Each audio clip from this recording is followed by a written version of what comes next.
Hi, I'm your host Vasco Duarte. Welcome to the Scrum Master Toolbox podcast, where we share tips and tricks from Scrum Masters around the world. Every day, we bring you inspiring answers to important questions that all Scrum Masters face day after day. Hello everybody, welcome to our Leading Change, the Wednesday episode this week with Andrew Mitchell. Hey Andrew, welcome back. Thank you. So change is of course the topic of today, and we want to hear a story of a change process that you were involved with, Andrew, and walk us through the steps, highlight the key steps in that change process. And as you go through the steps, highlight for us the tools, the tips, the tricks, and the techniques you learned back then that you still apply today.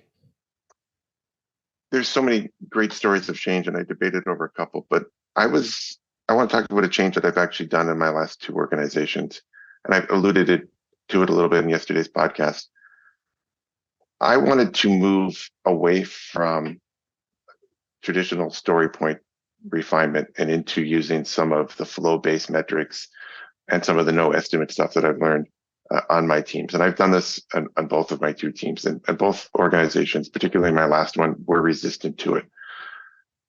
I believe that this story pointing conversations are valuable because we have good conversations about how to do the work, but the actual story points themselves aren't really all that valuable.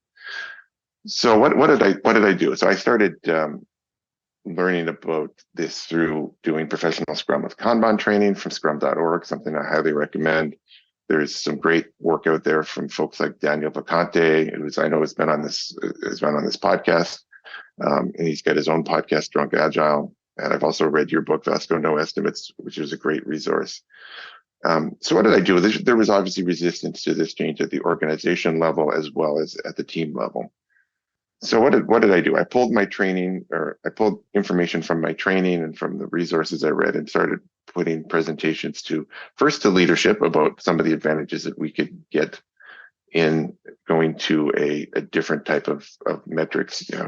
So I prefer to use, while I still have teams that do story points, I prefer to use throughput, the count of stories being completed in the story as a way to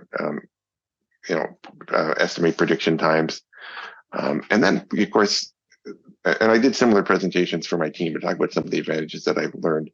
And then I simply asked my organization, can I have a period of time, a few sprints to run an experiment on this and show some of the advantages that I could do.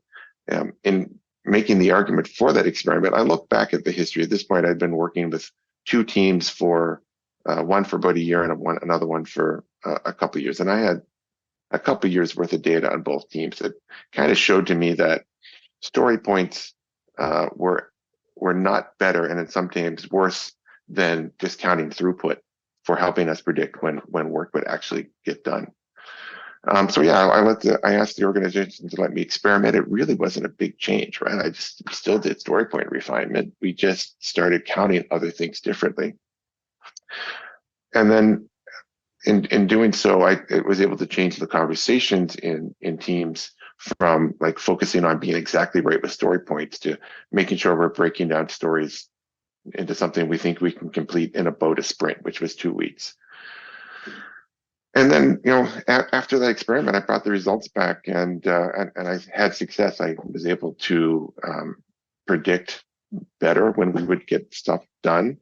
Those predictions were based upon our last several sprints of work. So those predictions would change as we had completed another sprint and got more data, because sometimes things would go up and down. So that was really successful. Also, and you shared these results with leadership and the teams, right? Correct. Absolutely. Yeah, absolutely. I did. And I also, one advantage of doing this is I also threw in some team happiness metrics, and I could actually see when there was little changes in outputs and team happiness and what was going on.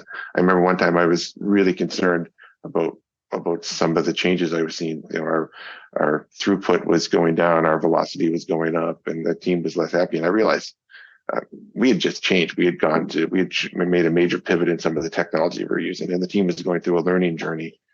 So instead of freaking out, I came to realize, this is what is happening here. But the numbers help tell us that, where if you're looking just at story points, it may just seem like the team's not performing well.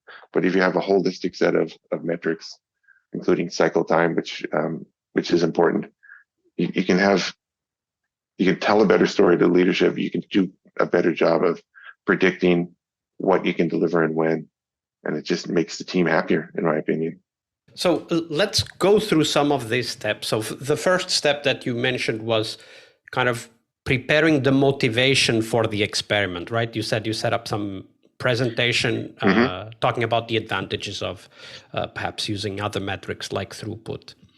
What were the key things you had in mind? Like I imagine that you had an idea of who you wanted to present, and of course you had been working on those flow metrics, and you had some stories to share from, at least from other people, right? Like, so stuff that has worked elsewhere as a minimum. But how did you put together that presentation? What were the key things, the key messages you wanted to get across? So the key message for leadership was predictability. We were really, really bad at delivering stuff on a time that we said we would do, and we never obviously got perfect at it. But one of the key messages for leadership is like, if you let me do this, I'm going to be able to tell you with much greater certainty when we are going to be able to complete a task, and we'll also know, much earlier on when we may have to, make changes or cut scope, as we used to say in the traditional waterfall. Like what are we going to deliver? Like if the conversation is around, we need to deliver by a certain date, well, then we can say, well, we're going to deliver the high priority features and the other ones we'll do later.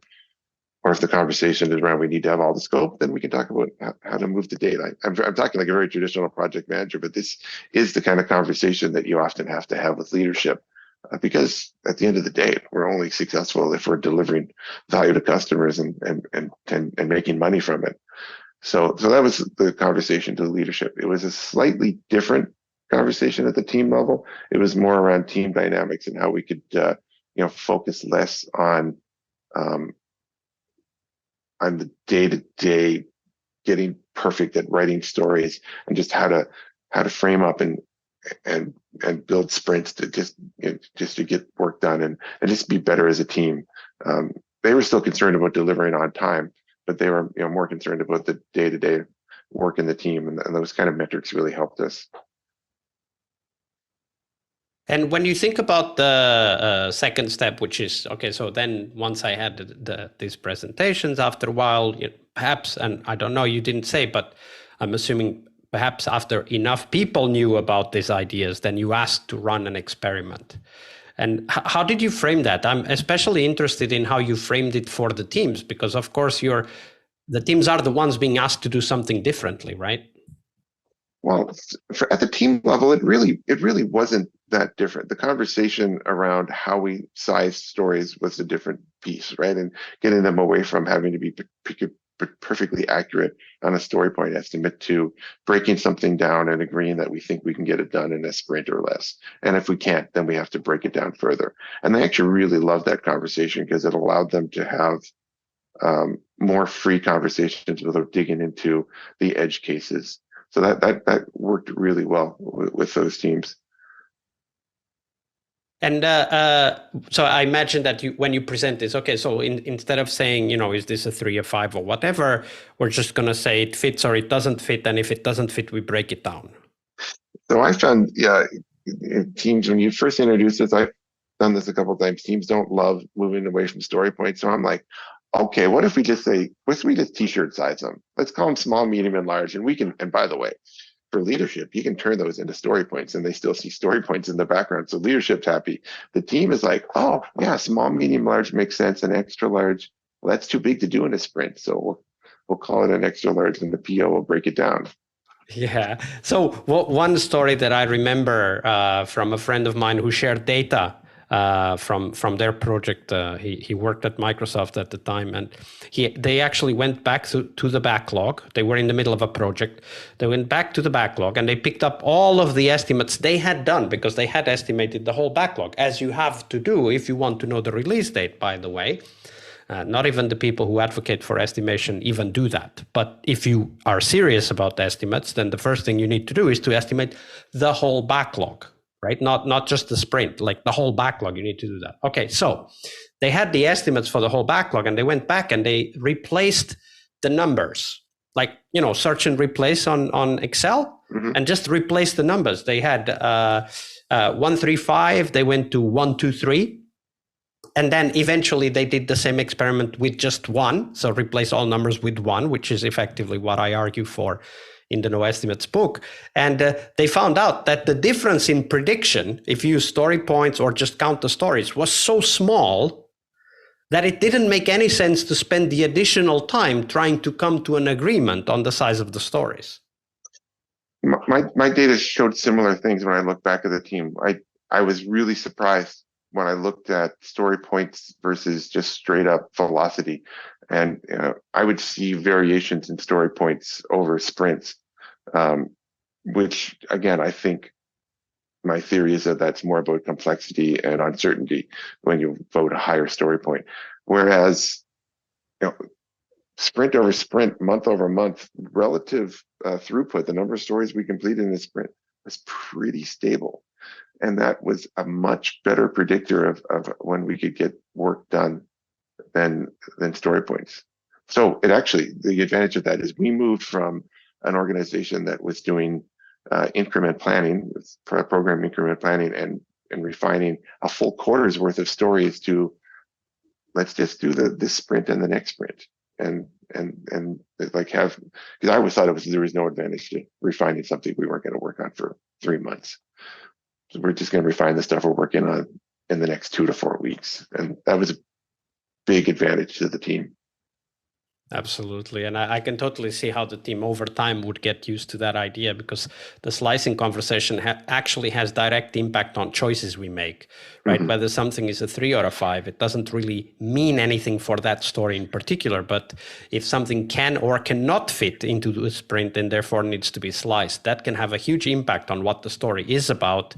And it also helps us to focus on what really matters from that story, so that we do that first and leave the other parts of what could be in that story but are now in another story, leave those parts for later.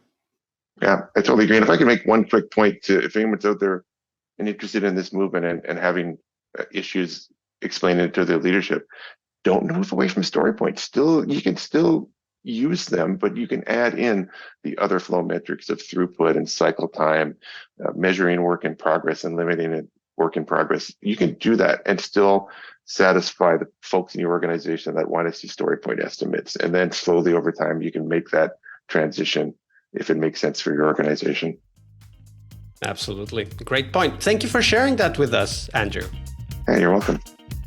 Leading change is one of the core skills we must acquire, but it is only one of the steps towards our success as Scrum Masters. Tomorrow, on Success Thursday, we will talk about how to define success for the Scrum Master role. We'll cover tips on how to measure your way to that position, and most importantly, how to develop that focus on continuous improvement that is as important for Scrum Masters as it is for teams. See you tomorrow. We really hope you liked our show. And if you did, why not rate this podcast on Stitcher or iTunes? Share this podcast and let other Scrum Masters know about this valuable resource for their work. Remember that sharing is caring.